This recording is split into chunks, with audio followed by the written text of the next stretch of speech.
onde ele declara que precisamos de uma frente ampla para enfrentar a crise e sustentar a democracia. Nessa entrevista, ele diz o seguinte, né? Estamos abertos a dialogar com quem tiver interesse na academia e fundações partidárias para buscar respostas. No fundo, é o seguinte: precisamos de uma frente ampla para enfrentar essa crise e sustentar a democracia do Brasil. E precisamos de uma frente de esquerda para mobilizar e defender os setores populares, os direitos e pensar eleitoralmente o futuro. São níveis de articulação que precisam se complementar. Bom, eu acho que nessa declaração da entrevista está dito tudo, né? Quer dizer, primeiro, é necessário se unificar com os piores inimigos da democracia, ou seja, a direita nacional, para defender a democracia, o que visivelmente é uma contradição em termos. Como é que você vai defender a democracia com figuras que foram aqueles que acabaram de estuprar a Constituição Nacional, o regime político nacional, destituindo, né, a presidenta Dilma Rousseff, que são aqueles que, através de uma fraude política gigantesca, levaram ao governo Bolsonaro. Agora, qual é a salvação do país? A salvação do país é se juntar com os patrocinadores do Bolsonaro para defender a democracia. E a democracia seria o quê? Seria simplesmente controlar o Bolsonaro, porque uma coisa que é interessante é o seguinte: ninguém coloca seriamente o problema da derrubada do governo Bolsonaro. Se fala em renúncia, se fala que o Bolsonaro deveria sair, se fala que a direita no Congresso Nacional deveria propor o impeachment do Bolsonaro, mas não se fala que é preciso mobilizar os trabalhadores e o povo para tirar o Bolsonaro. Isso daí não há nenhum tipo de colocação. Vejam bem que na colocação do dirigente do PT se fala o seguinte: é necessário uma frente ampla para defender a democracia, quer dizer, uma frente, e a gente sabe o que significa a frente ampla, é uma frente com a direita nacional, excluindo-se o Bolsonaro, né?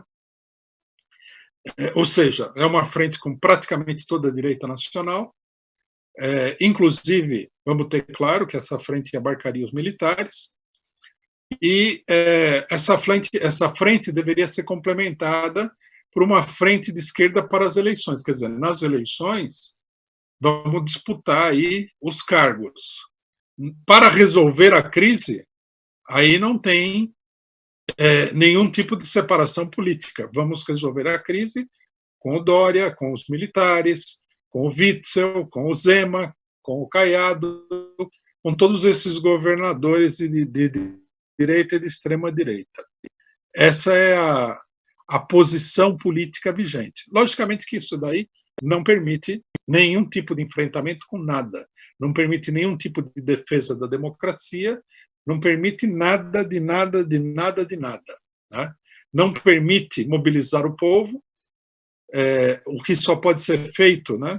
Ou só tem sentido, ou só tem um caráter progressista, se for feito de maneira independente da burguesia.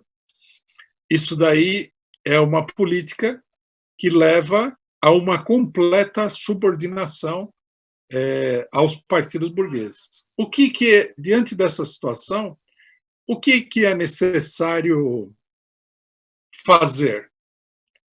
Quer dizer, o que aqueles elementos que rejeitam essa política de subordinação à burguesia, à direita, aos militares, etc., em nome da crise, e que percebem que, pelo contrário, a crise coloca em pauta, né, a necessidade de uma ação mais enérgica dos trabalhadores, o que é necessário fazer?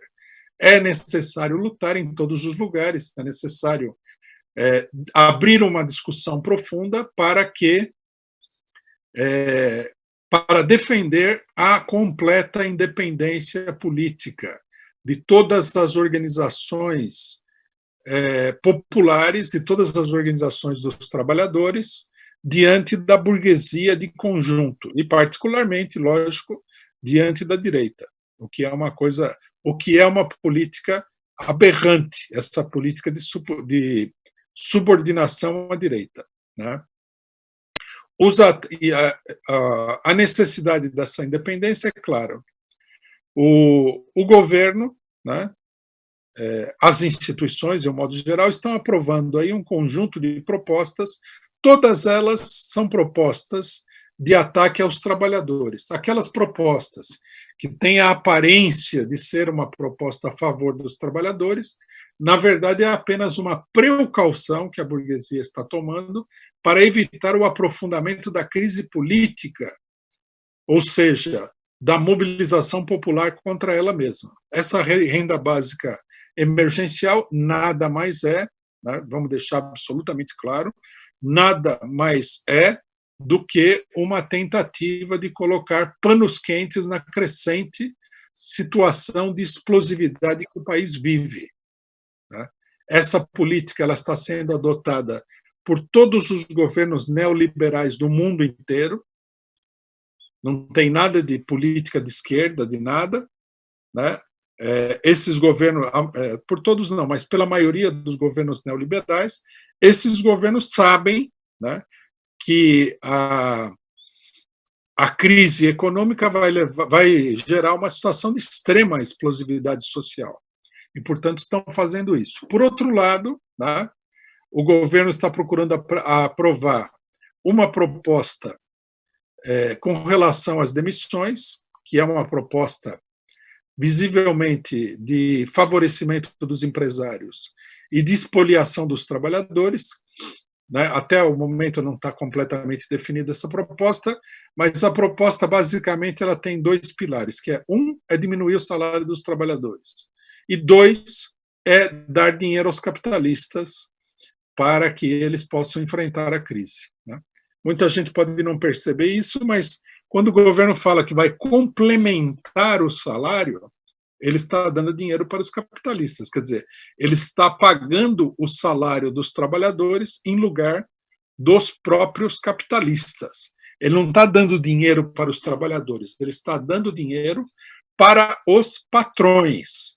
E os trabalhadores não estão ganhando nenhum dinheiro, os trabalhadores estão perdendo dinheiro, porque justamente, né, uma parte dessa proposta envolve a diminuição dos salários. Quer dizer, o trabalhador vai receber menos e o patrão vai receber mais, porque ele vai receber dinheiro para pagar os salários durante a crise, para que ele possa ficar tranquilo.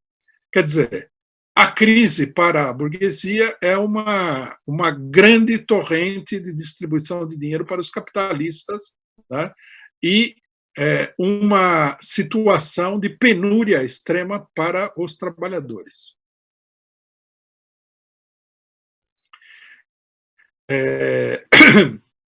Então, nós temos aí essa situação. Um segundo ponto que a gente precisa chamar muito a atenção é que, com esse apoio que está sendo dado aos capitalistas, né, aos governos de direita e tudo mais, aos próprios militares, para essas aventuras no governo federal, né, de tomar de assalto o governo federal, o que nós estamos assistindo no país, isso não é um fenômeno nacional, é uma crescente intervenção do poder público, dos governadores, dos governos burgueses, no sentido de estabelecer no país virtualmente uma ditadura.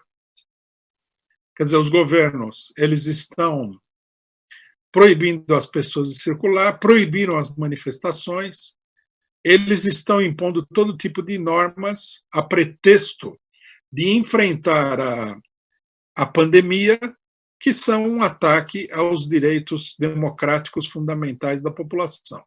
E, logicamente, que a esquerda, que já se subordina em todos os aspectos, econômico e tudo mais, acompanha essa mesma política, né? A grande palavra de ordem da esquerda nacional é fique em casa. E se para ficar em casa é preciso adotar medidas ditatoriais, então é necessário apoiar governos de direita e de extrema-direita para que adotem essas medidas ditatoriais. Eu não vou entrar aqui no detalhe de todas as medidas que estão sendo aprovadas, vamos chamar atenção para uma delas. O governo, né, muito espertamente, o governo que não faz nada contra a crise do coronavírus, decidiu tomar uma medida muito extraordinária, que é o quê? O controle dos telefones da população. O governo quer um acesso irrestrito a todas as informações e ligações telefônicas da população. Com essa e com outras, o povo morre de fome, fica exposto ao coronavírus, não tem informação, está submetido a uma ditadura total e está perdendo diversos direitos democráticos. E tudo que a esquerda sabe fazer é apoiar os governadores e falar: fique em casa. Enquanto isso, o mundo vem abaixo, né? É importante destacar aqui uma coisa que é incrível que a gente tem que explicar nessa altura do campeonato, mas nós temos que explicar que a atividade política dos partidos que se dizem partidos populares é uma questão essencial em todos os momentos. Que a diferenciação entre os interesses dos setores populares e da burguesia é uma questão essencial em todos os momentos. Que uma política que leva, né, a que a esquerda não faça nada é, evidentemente, uma política profundamente reacionária. Né? Aqui nós temos que dar um destaque para os sindicatos, a maioria deles estão fechados, enquanto o governo e os patrões arrancam o couro dos trabalhadores de uma maneira implacável, né? Os sindicatos foram os primeiros a adotar para os seus diretores, logicamente, a palavra de ordem de fique em casa. Fecharam os sindicatos, ficaram em casa e estão assistindo, né, o rolo compressor que está sendo passado sobre os trabalhadores. Né? Ao invés de chamar a greve dos trabalhadores que estão ameaçados pela epidemia, os sindicatos dizem: revolte-se individualmente, vire-se, em última instância. A grande orientação dos os sindicatos, de um modo geral, eles têm duas orientações. Uma é implorar ao poder público que faça alguma coisa, o que, logicamente, o poder público não vai fazer nada, a não ser aquilo que interesse para a burguesia. E, em segundo lugar, dizer aos trabalhadores: vire-se, você está por sua própria conta e risco. Você construiu organizações sindicais, você construiu organizações de luta, mais crítico da sua vida, essas organizações deixem de trabalhar e a gente indique para você resolver o seu problema individualmente. Né? A CUT, a direção da Central Única dos Trabalhadores, publicou uma nota onde eles dizem textualmente que os trabalhadores devem resistir se as condições de trabalho não forem adequadas, quer dizer, resistir individualmente. Isso é uma volta, em termos sindicais, à época em que o trabalhador não tinha sindicato, que ele tinha que enfrentar o patrão como indivíduo, na época que não havia acordo coletivo, que o trabalhador estava completamente à mercê dos patrões. Então, nós temos essa situação, que é uma situação de calamidade pior do que a situação de calamidade da pandemia. Né? Uma situação extremamente crítica. Bom, queria falar uma coisinha sobre um ponto que dá uma confusão muito grande na esquerda, né, entre os militantes de esquerda, e que é necessário esclarecer, né, que é o problema, os partidos da esquerda, né, o PT em primeiro lugar, mas de conjunto, levantam aí a questão da renda mínima, como sendo a grande proposta da esquerda para os trabalhadores. né? Primeiramente, nós temos que dizer o seguinte, para evitar confusão. Essa proposta não é uma proposta tradicional do movimento operário da esquerda. O movimento operário da esquerda não tem como objetivo transformar os trabalhadores em pessoas, né, em uma camada que vive da assistência pública. Essa proposta é uma proposta que pode ser usada em determinados momentos, agora, por exemplo, né, a proposta de uma renda mínima diante da crise para os trabalhadores que não têm renda é uma proposta aceitável. Logicamente que aqueles trabalhadores que estão empregados, deveria se exigir que os patrões pagassem pela paralisação da economia. A proposta de renda mínima, né, o sentido geral dela é uma proposta de reformista, de manutenção do equilíbrio da situação criada pelo neoliberalismo. O neoliberalismo destrói indústrias, né? O neoliberalismo destrói empregos em grande escala, e a solução da esquerda é a seguinte: toda essa população que é colocada aí numa situação de mendicância sem emprego tem que receber ajuda do Estado. E isso daí permite, né, essa ajuda, logicamente, que é mínima, estilo Bolsa Família, que é uma coisa que não custa nada para o Estado capitalista, em última instância. Essa ajuda permite que os capitalistas continuem a sua devastação econômica. Não só não resolve o problema, como que é uma tentativa de aliviar a situação dos trabalhadores para permitir que o sistema capitalista funcione. Isso não é uma política revolucionária, não é uma política efetiva, não é uma política séria, né? A crise provocada pelo capitalismo mundial, que destrói as forças produtivas, que destrói os empregos, que destrói a economia de um modo geral, ela tem que ser enfrentada com medidas que correspondem a um programa próprio da classe trabalhadora. Expropriação de empresas, que devem ser colocadas para funcionar de acordo com as necessidades nacionais, confisco dos bancos e centralização de todo o sistema financeiro pelo governo para acabar com o parasitismo financeiro e impulsionar a economia, ou seja, medidas que ataquem diretamente os privilégios absurdos da burguesia do capital financeiro, né? É isso que é preciso fazer, e é preciso fazer isso não a partir de uma política reformista, de baixíssimo voo, a partir do Estado, mas é preciso fazer isso através da mobilização dos trabalhadores contra os capitalistas.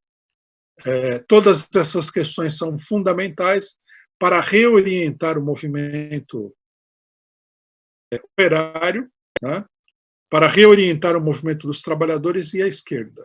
É necessário abrir um amplo debate em torno de todos esses problemas, da confusão que tem sido causada pela esquerda com a sua aberrante subordinação à direita, né? É preciso, por exemplo, que todos os setores nos partidos de esquerda que têm consciência de classe se levantem contra essa política. Uma coisa que chama a atenção também é que não há críticas, não há debate, não há protesto de vários setores dentro dos partidos, como o PT, por exemplo, contra essa política. Todo mundo segue e se subordina cegamente a essa política. Quer dizer, é todo um setor importante da militância de esquerda que está completamente atrelado à política da burguesia e da direita.